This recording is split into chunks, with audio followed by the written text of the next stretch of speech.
Hello मेरे प्यारे बच्चों, कैसे हैं आप। उम्मीद करता हूं कि हमेशा की तरह आप स्वस्थ और अच्छे होंगे। फिर अक्षय सर आपके जो कल की वीडियो आपने देखी होंगी, जो शुरुआत हमने इनिशिएटिव किए हैं क्लास 11th का। पार्ट 1 आपने देखा होगा, ये पार्ट 2, ऐसे ही पार्ट्स, बहुत सारे पार्ट्स इसके बनेंगे, आप उसको देखिएगा। और इजी वे में, हम सिंपलेस्ट वे में एनसीईआरटी की एक एक लाइन समझेंगे, ठीक है। तो आज का जो हमारा पार्ट 2 है, वो शुरू करते हैं हम लोग। द लिविंग वर्ल्ड, आज से जो है आपका चैप्टर शुरू होने जा रहा है, chapter number 1, the living world का पहला पैरा जो है ये है। देखिए, अगर आप सबसे पहले हैं, अगर आप वीडियो देख रहे हैं, तो आप सबसे पहले अपनी एनसीईआरटी बुक को निकाल लीजिए और पेज नंबर, चैप्टर नंबर 1 का पैरा फर्स्ट जो आपके सामने दिखाई दे रहा है, इसको निकाल लीजिए। हाथ में पेन होना चाहिए, साइड में एक व्हाइट नोटबुक होना चाहिए नोट डाउन करने के लिए। एक एक लाइन समझेंगे इजी वे में, ठीक है। तो ये आपका उस एनसीईआरटी के पहला पैरा का ये पूरा डिटेल है, और यहां से समझेंगे हम एक एक लाइन को। चलिए, फर्स्ट लाइन हमारा निकल के आता है, ये समझिएगा इसको बाबू। ये क्या है? How wonderful is the living world, the wide range of living type is amazing. देखिए, सबसे पहले 1 मिनट, ये लाइन यहाँ पे है, आपको दिखाई दे रहा होगा, how wonderful is the living world, the wide range of living type is amazing.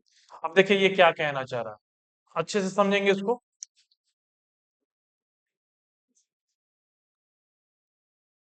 मतलब मतलब है इसका कि इस अर्थ पे कितनी सारी वैरायटी है, कितना अद्भुत और आश्चर्यजनक। मतलब कितने अद्भुत और आश्चर्यजनक क्या क्या है आपको, wide range of living types है, कौन कौन सा है। जैसे कहने का मतलब, कितना ये खूबसूरत लिविंग वर्ल्ड है हमारा, जहां पे डिफरेंट वैरायटी ऑफ एनिमल्स हैं, प्लांट्स हैं, मतलब वाइड वैरायटी ऑफ आपका क्या है, लिविंग ऑर्गेनिज्म है। लाइक दैट, कैसे कैसे प्लांट्स हैं, प्लांट्स में भी बहुत सारे ऐसे पार्ट्स हैं, बहुत सारे ऐसे ऐसे प्लांट हैं जो कि फैसिनेटेड है, कलरफुल है, जो मेस्मराइजिंग कर देते हैं आपके चेहरे को, ठीक है। तो ये चीज है आपका। उसके बाद आपको दिखाई देगा एनिमल है हमारा। एनिमल में बहुत सारे एक ऐसे एनिमल्स हैं कि जो इंपॉर्टेंट हैं, बहुत अच्छे हैं देखने में, जैसे लिपोर्ड हो गया, लाइन हो गया, एलिफेंट हो गया। आप जब किसी जंगल में जाते होंगे या किसी जू में जाते होंगे, तो आप देखते होंगे, क्या देखते होंगे कि तरह तरह के वैरायटी के आपको क्या दिखाई देते होंगे, एनिमल्स। तो कितना एक आश्चर्यजनक लगता होगा, अद्भुत लगता होगा कि इस वर्ल्ड में, इस पृथ्वी में सिर्फ हम ही अकेला नहीं है, हम ही अकेले नहीं है, बहुत सारे ऐसे ऐसे एनिमल्स हैं जो कि डिफरेंट शेप एंड साइज के हैं, ठीक है। एनिमल्स हैं जो different different shape and size के हैं, समझ रहे हैं ना, साइज के हैं। क्या है, ओरिजिन अलग अलग है, ओरिजिन डिफरेंट है, स्ट्रक्चर डिफरेंट है, स्ट्रक्चर डिफरेंट है इसका, समझ रहे हो ना बाबू। ठीक है, जैसे यहां पे आप देख रहे होंगे ह्यूमन है, ठीक है, ये ह्यूमन है। ये स्पेसिस अलग है ह्यूमंस का, इनका एक पूरा समूह है, जैसे हम और आप देख रहे हैं तो ह्यूमंस है। इसी तरह डॉग है, डॉग देखिएगा, एलिफेंट है, एलिफेंट है, बर्ड्स हैं, ठीक है, फिश है, इस तरह के बहुत सारे ईटीसी ईटीसी। तो देखिए, क्या सब सेम ही है? नहीं, सबका क्या डिफरेंट शेप एंड साइज है, डिफरेंट ओरिजिन है, डिफरेंट तरीके से इनको न्यूट्रिशन खाना, इनहेलेशन करना, ब्रीदिंग सिस्टम सब डिफरेंट है। उसके बाद स्ट्रक्चर डिफरेंट है। तो इसी को कहा गया है कि वाइड रेंज ऑफ वैरायटी, मतलब ये क्या है, wide range, wide range of variety है, ये वाइड रेंज ऑफ वैरायटी है, समझ रहे हैं ना बाबू, समझ गए। तो ये यही कहना चाह रहा है कि ये सिर्फ ये लाइन ये बताना चाह रहा है कि इस लिविंग वर्ल्ड में कितने अद्भुत, कितने आश्चर्यजनक, कितने खूबसूरत एनिमल और लिविंग वर्ल्ड को बनाया है, यह है, ठीक है। आगे सेकेंड लाइन देखते हैं हम लोग। सेकेंड लाइन हमारा क्या कहता है, समझिएगा। The extraordinary habitat in which we find the living organism, be it a cold, cold क्या है, ये देखिए, cold mountains, deciduous forest, oceans, fresh water, lakes, desert और hot spring leave is speechless। जब हम देखते हैं कि सिर्फ एक हमको अपना घर ही नहीं दिखाई देता है, हमको different type of living organism जो है, उनके भी हैबिटेट जब देखते हैं, तो हमारा जो उस मोमेंट होता है, स्पीचलेस हो जाता है कि किस तरह से ये बना हुआ है, कैसे ये सरवाइव कर रहे हैं, किस तरह से सबका अपना अपना हैबिटेट है। ठीक है, जैसे यहां दिखाई दे रहा है आपको, ये एक्स्ट्रा ऑर्डिनरी हैबिटेट्स, मतलब एक्स्ट्रा ऑर्डिनरी हैबिटेट है। चींटी है तो भाई एक बिल बना के रह रही है, चूहा है तो उसका अलग ही हैबिटेट है, आराम आराम से चेंबर बाई चेंबर बांटा रहता है। तो जो भी जीव हैं अपने अनुसार, अपने कैपेबिलिटी के अनुसार अपने हैबिटेट्स को तैयार करते हैं। आपने कभी देखा है किसी पेड़ पे जब चिड़िया अपना घोंसला बनाती है तो आपको आश्चर्यजनक नहीं लग सकता है? वो स्पीचलेस कहानी नहीं होती है, क्यों? क्योंकि आप देखते हैं कि घोंसला बनाने के लिए जितनी बार चिड़िया उड़ती है उस समय एक अपने साथ एक क्या लेके आती है? पुआल समझते होंगे, स्ट्रॉ समझते होंगे, उस तरह का एक बार ये नहीं कि एक बैग लाए या मिस्त्री को दे दिया ठेका और बना के मेरा घोंसला तैयार करो। ऐसा होता है कभी देखे हो कि चिड़िया ने ठेका दे दिया कि भाई, या किसी को कॉन्ट्रैक्ट दे दिया कि ये मेरा थोड़ा घोंसला बना के 5 दिन में दिखा दो? नहीं, वो बहुत, अब वो जितना स्ट्रांग होता है, बहुत सारे अब देखे होंगे किंगफिशर, उडनेकर्स जो होते हैं, ये ऐसे बनाते हैं घोंसला कि शिकारी से बचने के लिए अलग मुंह बनाएंगे और रहने के लिए अलग बनाएंगे। बहुत ऐसे ऐसे मैंने देखा है, आप देखेंगे उसको घोंसला देखेंगे कि जिसमें दो तीन चार उसमें होल्स बने होंगे। तो एक होल्स होगा जो कि क्या करेगा कि अगर सांप आता है या कोई भी आता है तो अगर उसमें जाता है उसको प्रीडेट करने के लिए, शिकार करने के लिए, तो उसमें उसको कुछ नहीं मिलेगा। पर एक्चुअल जो जहां वो रहते हैं उसको वो हिडन रखते हैं। तो ये सब अमेजिंग है, ये स्पीचलेस ये सब चीज है। कितनी एक्स्ट्रा ऑर्डिनरी हैबिटेट उनके होते हैं। जैसे यहाँ दिखाया है कि कौन कौन सा है cold habitat, cold mountain. Cold mountain, यहाँ देख रहे हैं बाबू, कोल्ड माउंटेन्स। यहाँ कौन रहेगा? पोलर बियर्स यहाँ रहते हैं, ये यहीं रह सकते हैं, पोलर बियर्स, या कहिए आप पेंगुइन कहिए। ठीक है, यूटीसी। तो इनका रहने का जगह अलग दिया गया है क्योंकि ये उस इन्वायरमेंट में, उस एटमॉस्फेयर में, उस क्लाइमेट में सरवाइव कर सकते हैं। ठीक है, अब देखिए दूसरा दिया हुआ है आपको डेसिडियस, डेसिडियस फॉरेस्ट। अब यहाँ पे कौन रहेगा भाई? यहाँ पे जितने भी लिविंग ऑर्गेनिज्म दिखाई, जितने भी वाइल्ड एनिमल दिखाई देते हैं आपको, वाइल्ड एनिमल्स वो रहते हैं, जैसे लाइन, लाइन हो जाएगा, टाइगर हो जाएगा, ठीक है, या डिफरेंट टाइप्स ऑफ बर्ड्स हो जाएंगे। क्यों? क्योंकि इनको जो फीडिंग चाहिए, इनको जो जो भी न्यूट्रिशन चाहिए, जिन जो इनको जो भी लाइफ प्रोसेसेस चाहिए, वो कहाँ मिलेगा इनको? डेसिडियस फॉरेस्ट में। अगर इस सारे एनिमल्स को हम लेके आ जाते हैं शहर में, क्या कह सकते हैं कि ये सरवाइव करेंगे? नहीं कर पाएंगे। क्यों? क्योंकि इनके बॉडी के अनुसार इनका क्लाइमेट डेसिडियस फॉरेस्ट है जहां पे इनको इजीली अवेलेबल सब चीज मिल जाता है। इनके शरीर को, इनके लाइफ प्रोसेसेस को, इनके शरीर के मेटाबॉलिक एक्टिविटीज को हेल्प करता है वो एनवायरनमेंट। ठीक है, तो इनका अलग हैबिटेट्स है। दूसरा देखिएगा, यहां देखिएगा ओशंस, ओशियंस, इसमें क्या होगा? जितने भी मैरीन है, जिसमें जितने भी मैरीन लिविंग ऑर्गेनिज्म है इसमें रहते हैं। समझ रहे हैं ना?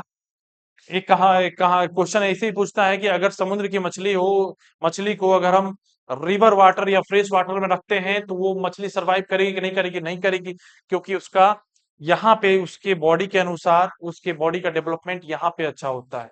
उसकी सैलिनिटी जो होती है, उसकी नमक की जो मात्रा होती है यहाँ मेंटेन होता है। पर उसको जैसे ही आप ट्रांसफर कीजिएगा किसमें, किसी साफ पानी के रिवर में या किसी में, तो उसकी जो ऑस्मोरेगुलेटरी है वो बिगड़ जाएगा और जिसके कारण अल्टीमेटली उसकी डेथ हो जाएगी।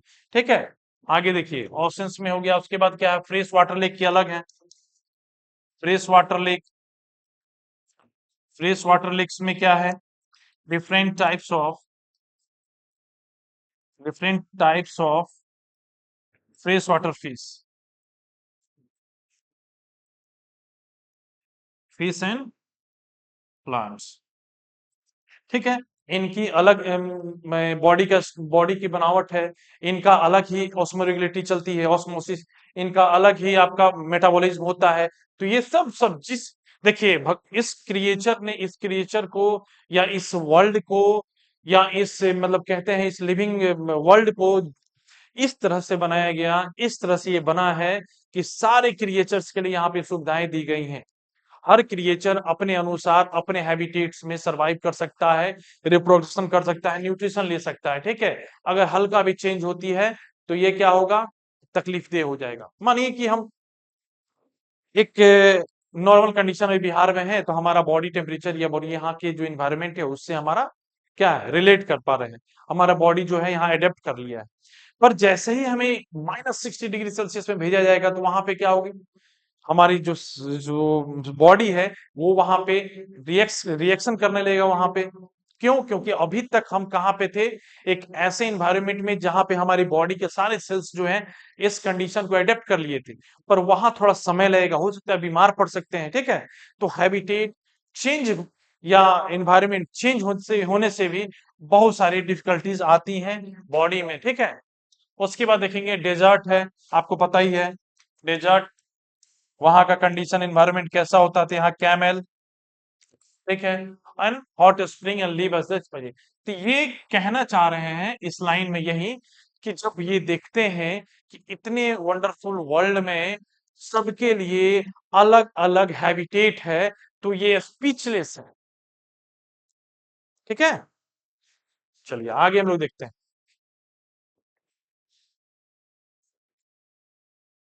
ये लाइन क्या कह रहा है, यहाँ देखिएगा। The beauty of galloping horse, यहां समझिएगा एक एक, ये एनसीईआरटी का लाइन है, या गैलोपिंग, गैलोपिंग हॉर्स का मतलब होता है running horse,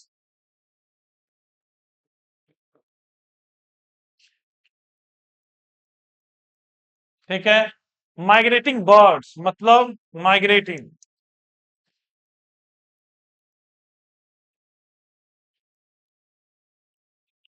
the valley of flower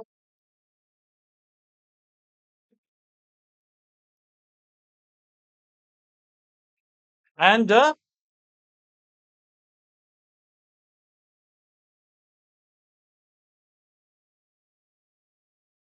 देखिए ये जितनी भी लाइन है इसमें अभी इस इन्वायरमेंट का, इस वर्ल्ड का अभी तक क्या कह रहे हैं कि इसका अभी तक ये अमेजिंग फैक्ट बताया जा रहा है कि कितना खूबसूरत ये हमारा जो वर्ल्ड है, ब्लू प्लेनेट है, कितना खूबसूरत वर्ल्ड है, जहां पे इतने अमेजिंग क्रिएचर्स मिलते हैं, इतने अमेजिंग हैबिटेट्स हैं सारे क्रिएचर्स के।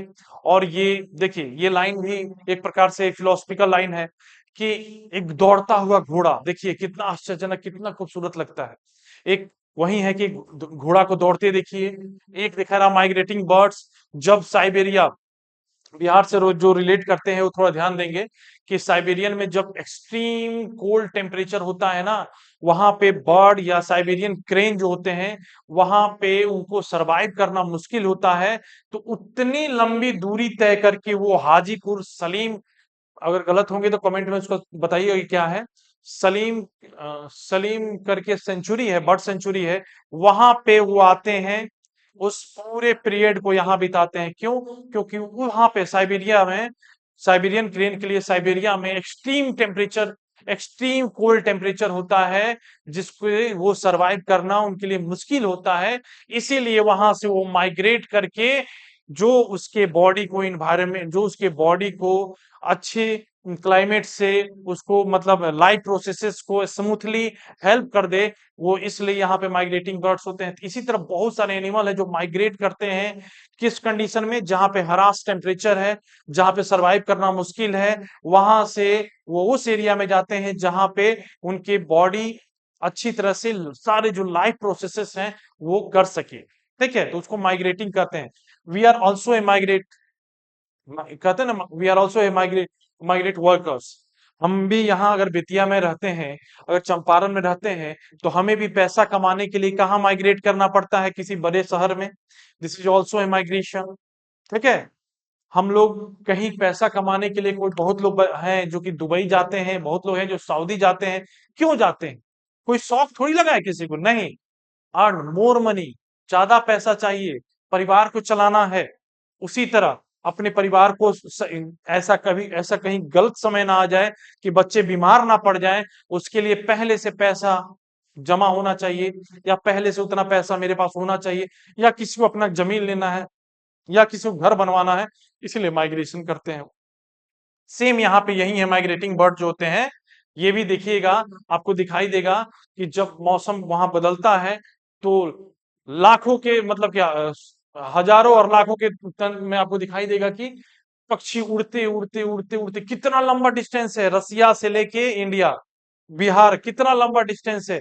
पर आश्चर्यजनक आपको नहीं लगता है कि वो वहां से यहाँ तक आ जाते हैं? उनको कैसे रास्ता पता चलता होगा? उनके पास तो कोई गूगल गूगल पे मैप तो नहीं है कि देखेंगे कि हाँ यहाँ से हाजीपुर है, यहाँ से ये नहीं है। तो ये सब कुछ अमेजिंग फैक्ट है जिसको जब आप सोचिएगा ना, तो सही में ये स्पीशियस लगेगा, सही में लगेगा कि क्या वंडरफुल क्रिएचर्स बने हुए हैं। समझ रहे हैं ना? अब देखिए, वैली ऑफ फ्लावर, फ्लावर का एक घाटी, आप कश्मीर जाइए वहां देखिए, यहाँ के नेचर देखिए, वहां देखिए तो वहां लगता है कि कहीं जन्नत में आ गया आदमी। क्यों? क्योंकि ऐसा स्ट्रक्चर बनाया हुआ है, हर तरफ वादियां हरी हरी आपको घास दिखाई देगी, हर तरफ आपको फूलों का एक बगीचा दिखाई देगा। ठीक है, तो लगता है इसी अर्थ पे तो है। पर वहां का क्लाइमेट अलग है, जिसके कारण कि वो नेचर अच्छा बनाया हुआ है। और मानी पॉल्यूटेड एरिया है, पॉल्यूटेड एरिया में आप इमेजिन कीजिए कि आपको हर चीज अच्छा लगे, नहीं लगेगा। क्यों? क्योंकि पॉल्यूशन ज्यादा है वहां पे। जहाँ पॉल्यूशन कम है वहां जाके देखिए तो वहां आपको लगता है मेस्मराइजिंग। यही कारण है कि लोग दार्जिलिंग हो या मसूरी हो, ठीक है, या शिमला हो, लोग घूमने क्यों जाते हैं? क्योंकि वहां का जो ज्योग्राफिकल एरिया है वो यहाँ से थोड़ा सा बेहतरीन है। ठीक है, वहां का वेजिटेशन अलग है। उसके बाद है द अटैकिंग शार्क। इसी में आपको ये भी देखते होंगे कि समुद्र में दिखाई देता होगा कि एक शार्क दूसरे शार्क को अटैक कर रहा है, कॉन्फ्लिक्ट चल रहा है उन दोनों में। तो ये भी अमेजिंग लगता है। ये सिर्फ मनुष्य में ही झगड़ा नहीं होता है, ठीक है, ये जानवरों में भी अपने फूड फूड को लेके या अपने अस्तित्व के लेके लड़ाई चलती है। ठीक है, इस पे किताब भी लिखे हैं, ओरिजिन ऑफ स्पेसिस करके है, डार्विन लिखे हुए हैं इस पे किताब। तो ये एनसीईआरटी अभी तक जो अभी बता रही है, अभी समझा रही है कि देखिए कितनी अमेजिंग हमारी वर्ल्ड है। आगे देखेंगे, द इकोलॉजिकल कन्फ्लिक्ट। अब कहानी आ रहा है द इकोलॉजिकल कन्फ्लिक्ट, समझना। This is conflict, ecological conflict and the cooperation among the member of the populations, ये तो हम लोग में भी होता है, and among the population of the communities or even the molecular traffic inside the cell make as a deeply reflect in what indeed of the life। इसमें दो लाइन आ गया है, समझिएगा थोड़ा सा। हम भी एक पॉपुलेशन में है, अपने रहने के लिए हमारे भी समाज है, हमारा भी एक सोसाइटी है। तो हमारी सोसाइटी में ऐसे थोड़ी होता है कि हमेशा प्यार ही बरसेगा। वहां भी कन्फ्लिक्टेड होती हैं, किसी बात को लेके कन्फ्लिक्ट हो जाए, किसी मैटर को लेके कन्फ्लिक्ट हो जाए। तो ये नेचर है सोसाइटी की कि हंसना, बोलना, दुख और सुख दोनों कंडीशन से झेलना पड़ता है। देखिए, जैसे एक कहीं पे आपको दिखाई दे रहा है, एनिमल में एग्जांपल दे रहे हैं, अगर एक जगह कहीं शिकार दिखाई दे रहा है, वहां दो शेर हैं और दोनों शेर ने वो शिकार देख लिया है, तो क्या एक ऐसा बोलेगा कि भाई तू खा ले, हम छोड़ देते हैं, आज हम भूखे रह जाए? नहीं, वहां भी लड़ाई होगी, कन्फ्लिक्ट की लड़ाई होगी। किस चीज के लिए? फूड के लिए। ठीक है, तो फूड के लिए बिटवीन किसके लड़ाई हो रहे हैं? सेम कम्युनिटी से बिलोंग करने वाले दो शेर की लड़ाई हो रही है। कारण क्या है? फूड। और यहाँ पे डार्विन ने एक बात भी कही है कि सर्वाइवल फॉर फिटेस्ट, मतलब जो फिट है वही सरवाइव करेगा, जो दबंग है वही रह सकता है, बाकी लोग की कोई इज्जत इस वर्ल्ड में नहीं है। हर चीज के लिए फाइट करना है आपको, हर चीज के लिए संघर्ष करना पड़ेगा, तभी मिलेगा। ठीक है, कन्फ्लिक्ट यही कहानी है, जानवरों में भी यही लागू होता है। अगर कोई एक है जो सबको मात दिए हुए है, तो यानी बाकी तो है ऐसे भी मर जाएंगे, भूखे मर जाएंगे, क्योंकि उनको मौका ही नहीं मिल रहा है। समझ रहे हैं ना? तो कन्फ्लिक्ट ऐसे कॉपरेट, हाँ, कन्फ्लिक्ट भी चलती है। जैसे लाइन किस लिए लड़ेगा? फूड के लिए। समझ रहे हैं ना? पर कहीं ना कहीं कॉपरेशन भी तो होता है, कॉपरेशन भी तो होता है। ये नहीं कि सब जानवर खाली वाइल्ड ही होते हैं, नहीं, कॉपरेशन भी करते हैं। जैसे देखिए, पी जो है हमारी मधुमक्खी, ये हेल्प भी करती है इन्वायरमेंट को, हेल्प करता है लिविंग ऑर्गेनिज्म। कैसे? पॉलिनेशन में हेल्प करता है, पॉलिनेशन में हेल्प करता है। तो इससे फायदा किसको होगा? प्लांट्स को फायदा होता है। ठीक है, ये देखिए, लाइन है, फूड वूड के लिए लड़ाई करेगा, कन्फ्लिक्ट भी चलेगा, आपस में लड़ाई चलेगा। पर कहीं ना कहीं कुछ जानवर हैं जो कि हेल्प भी करते हैं नेचर का। कैसे? अगर बी नहीं रहे तो पॉलिनेशन नहीं होगा, पॉलिनेशन हो तो प्लांट, न्यू प्लांट जर्मिनेट ही नहीं होगा। Help in reproduction, help in reproduction. अब ये सेक्सुअल हो आपको पता है, चल चुका है सब। तो ये कॉन्फ्लिक्ट है, मतलब कि एक चीज के लिए कहीं लड़ाई भी होगी तो एक जगह से कहीं हेल्प भी तो कर रहा है नेचर को, समझ गए? Among the member of population, किसमें? उसी जनसंख्या में, उसी बीच में लड़ाई होती है, ठीक है। आदमी के भी तो पता है आपको कि किसी चीज को लड़ाई होता है तो कहीं ना कहीं हेल्प भी करते हैं, ठीक है। तो ये चलता है, लड़ाई झगड़ा प्यार मोहब्बत ये सब चलता है। एक तरफ करते हैं तो एक तरफ फिर मनाते भी हैं। चलिए, among the peoples of the community और even the molecular traffic inside the cell. Molecular traffic का मतलब हो गया inside the cell. The cells जो दिखाई दे रहे हैं ये सबसे स्मॉलेस्ट यूनिट हमारे सेल्स होते हैं, और वो भी हेल्प करते हैं हमारे बॉडी को ग्रोथ करने में, ठीक है। तो सेल्स जो है हमारे बॉडी का, वो हेल्प करते हैं, या किसी भी एनिमल सेल को वो हेल्प करते हैं। उस सेल्स द्वारा बनाए जाते हैं टिश्यू, टिश्यू द्वारा ऑर्गन, ऑर्गन द्वारा organ system, and organ system द्वारा लिविंग ऑर्गेनिज्म। समझ गए? यहां तक कोई दिक्कत नहीं हुआ होगा? यही डीपली रिफ्लेक्ट करता है, क्या रिफ्लेक्ट करता है? To what indeed in the life. समझ गए? ये अभी तक चल रहा है सब, इसका पॉजिटिव मैटर। आगे देखिए, यहां समझना बाबू।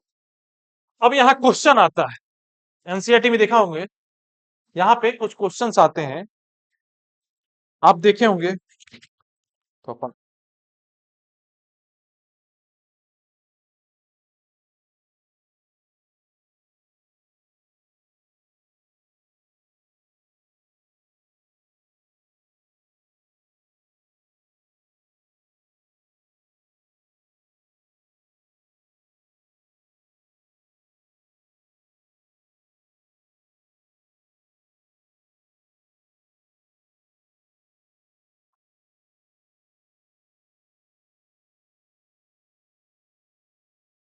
ठीक है, समझ गए होंगे आप समझ गए होंगे।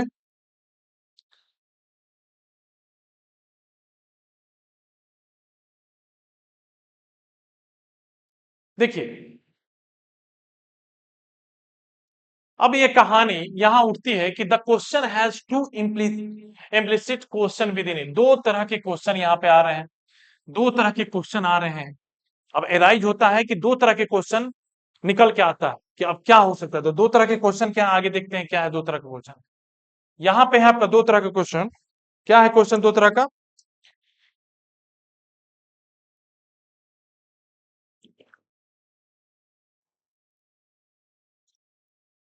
दो तरह के क्वेश्चन क्या होते हैं?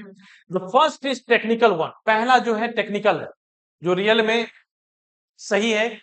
The first is technical one and seek the answer what is the living. बहुत इंपॉर्टेंट क्वेश्चन है बाबू ये। पहला बोल रहा है, ये देखिए टेक्निकल वन है, ठीक है। Seek the answer to be what is living. दो पॉइंट यहां निकल के आ रहा है। असर्शन रीजन पे ध्यान दीजिए कैसे कैसे। Technical one, and as the opposed to the non-living, and the second is a philosophical one, and seek answer to what is the purpose of life। पहला दो पॉइंट्स निकल के दर टू क्वेश्चन एराइज होते हैं, टू क्वेश्चन एराइज हुए यहाँ पे according to book. Two question यहाँ पे एराइज हो रहे हैं, समझिए बाबा, एराइज हुए। पहला क्या है? पहला कि टेक्निकल क्वेश्चन, पहला है टेक्निकल। टेक्निकल क्वेश्चन क्या बोल रहा है हमारा? टेक्निकल क्वेश्चन बोला है यहाँ पे, क्या बोला है technical question? What is living, what what is living, ठीक है। और दूसरा क्वेश्चन हमको बता रहा है, दूसरा क्वेश्चन जो है फिलोसफिकल।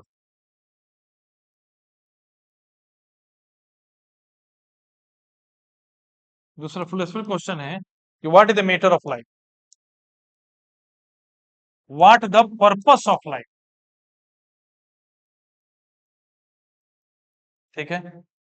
ये दो तरह के क्वेश्चन अराइज होते हैं हमारे, ठीक है। दो तरह के दो तरह के क्वेश्चन अराइज होते हैं। अब ये seek to answer what is the purpose of life. तो साइंटिस्टों के अंदर दो तरह की द्वंद चल रही थी कि एक की टेक्निकल है, जो सही बात है कि व्हाट इज लिविंग। अब इतनी कहानी तो हो गई, पर बात यहाँ की फंसती, what is living and what is non living. तो इतना तो इन्होंने पहले अर्ली मैन ने ये पता कर लिया था कि लिविंग, इनके अनुसार लिविंग क्या था, प्लांट और एनिमल थे, प्लांट और एनिमल्स थे। और नॉन लिविंग क्या था,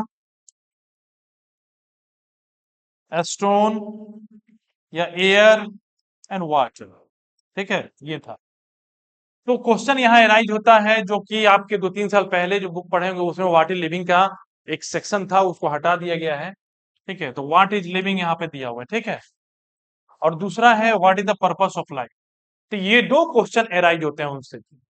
इस बुक में बताया गया कि इन्होंने, साइंटिस्टों ने दो एराइज होते हैं। एक है फिलोसफिकल, कि दार्शनिक व्यू से देखा गया कि पर्पस, जीने की पर्पस ऑफ लाइफ क्या है हमारी। इसका अभी तक कोई आंसर वैज्ञानिक नहीं दे पाए, या कोई भी नहीं दे पाया है कि पर्पस ऑफ लाइफ क्या है। सबके अलग अलग पर्पस है लाइफ के जीने का। ठीक है, पर्पस ऑफ लाइफ मेरे ख्याल से देखो तो क्या है, what is the purpose, only survive करना है। यहाँ पे जिस तरह से आप जो काम कर रहे हैं, आपको सिर्फ यहाँ सर्वाइव करना है। आपको अपने लाइफ प्रोसेसेस को मेंटेन रखना है कि आप अलाइव रह सके। ठीक है, लिविंग क्या होता है, नेक्स्ट चैप्टर में उसको पढ़ेंगे कि लिविंग क्या होता है। ठीक है, तो दो तरह के क्वेश्चन ये निकल के आ रहे हैं। आगे देखिए, as a scientist we shall attempt answering the second question. जैसे साइंटिस्ट की तरफ से सोचा, जैसा साइंटिस्ट करते हैं, जैसे scientist we shall not attempt answering the second question. हम सेकेंड क्वेश्चन को टच भी नहीं कर सकते हैं कि what is the purpose of life. ठीक है, इसको साइंटिस्टों ने छुआ तक भी नहीं, समझा भी नहीं, समझाया भी नहीं कि पर्पस ऑफ लाइफ क्या है। ठीक है, आगे देखिएगा, we will try to reflect on the what living. बस एक ही चीज पे हम रिफ्लेक्ट करेंगे इस पूरे पैराग्राफ पे, कि लिविंग क्या होता है। ठीक है, लिविंग क्या होता है।